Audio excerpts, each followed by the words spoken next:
now overseeing the huge task of building a continent-wide payment infrastructure that will help accelerate trade on the continent. Listen to this amazing storyteller.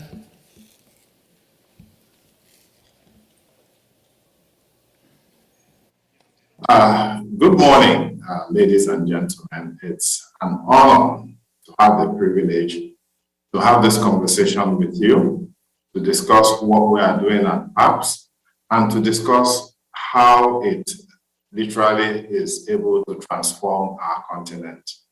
So I welcome you today to the Reagan Building, and for our guests that are listening online, a warm welcome from us. I would have loved to be there to have this conversation in person, but unfortunately, it just wasn't possible. But we'll just make the best of it. I would like to just have a conversation, so I'm not going to be reading a speech, but I'll be telling the story of where we are with PAPSS.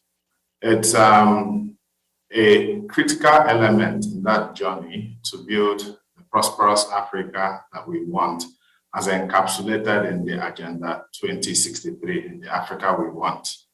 Now, what we are trying to do is to actually put in place a key building block that will actually lead to the transformation of our continent. Now, for us to transform this continent, and most of the things that have been transformational in human history have been based on a simple idea. And the simple idea here is starting with a prosperous continent is a trading continent. Now, the more Africa is able to trade with itself, the more it's able to engender the prosperity that we would like to see on the continent. Now, if you look back at our history as Africans, you will find that the continent has been balkanized. That balkanization has led to 54 African states, has led to 42 different currencies, has led to not having a uniform means of payment. So how do you accelerate payments? How do you accelerate trade on the continent when there's no uniform continent-wide payment system?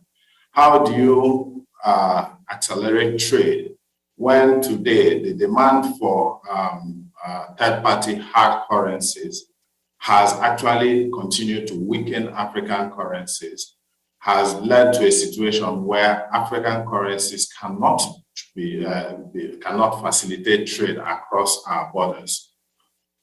So all these are challenges that have affected intra-Africa trade, which today stands at about 15 to 17%, depending on who you're listening to. Now, this is a challenge.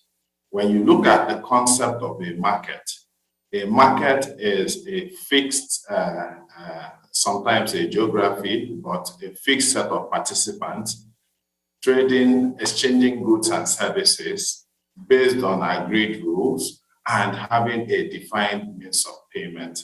In Africa, today, we don't have one uniform means of payment across the continent, and that has been a major challenge for the continent.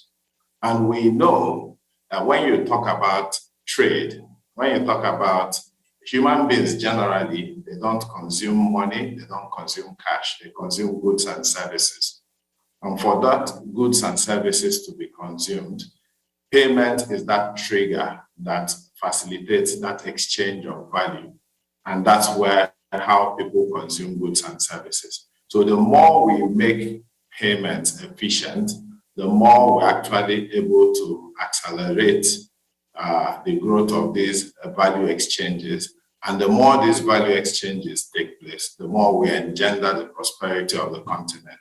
So to that extent, what PAPSS is trying to do is to take a look at payments and actually begin to deal with all the issues, all the friction areas, that have affected cross-border trade.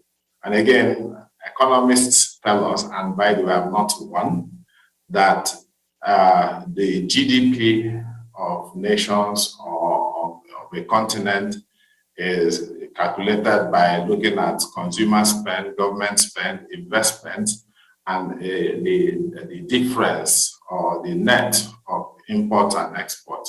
So the more we make payments efficient across the continent, the more we're able to increase the share size of import and export that happen across the continent. And to that extent, we are able to actually grow the economy or the size of the economy of the continent.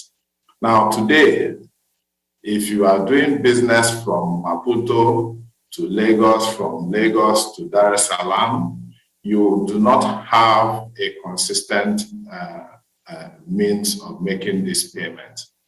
Now, with the AFTA coming on stream, AFTA has now tried to define a number of protocols that will now guide the movement of people, movement of goods and services across the continent. But without an enabling payment infrastructure, AFTA would struggle to make the kind of impact that it is designed to. So that is why PAPSS has become a major implementing instrument under AFTA. And therefore, what you see as PAPSS today is the result of a collaborative effort between Afreximbank, the AFTA Secretariat, and the AU. So this is what PAPSS was built on. Now, payment infrastructures, they've always existed on the continent. You know, we've had some excellent efforts in the Francophone West African region. We've had some excellent efforts in the SADC region. We've had excellent efforts, you know, in the commercial region. But what has robbed us is that we are not able to guarantee a seamless experience across the continent. And that's because we do not have interoperability. So clearly, a fragmented system as we have today will not be able to provide the underlying infrastructure that will facilitate the growth of intra-Africa trade. And that is the core of what we have decided to achieve as a continent under AFTA. So clearly, an enabling infrastructure like PAPSS will be able to spur the growth of intra-Africa trade, because what will now happen is businesses and individuals will now focus on actually driving other elements of their businesses rather than spending time or wasting time trying to confirm payments and so on and so forth. So what is PAPSS? PAPSS is a financial market infrastructure which is designed to facilitate payments in domestic currencies across the continent. That is to say that a transaction that originates in Lagos, Nigeria, in Nigerian Naira, will arrive in Egypt, and this could be a supplier-merchant relationship, but the value will arrive in Egypt in Egyptian pounds. So that can be very transformational in the sense that, yes, we would have loved to have a single currency across the continent, but the next best thing is to be able to enable African countries to be able to trade in the currencies that they do have today seamlessly. So that's part of the problem that PAPSS intends to solve. And PAPSS has been built with the highest levels of standard. We have decided not to build it in a way that nobody can look at the system that we have built and begin to poke holes on it. They were built at the highest levels of standard. So what is PAPSS? We built at the core an instant payment system, and we've also built a dispute management mechanism. We've also built into it AML,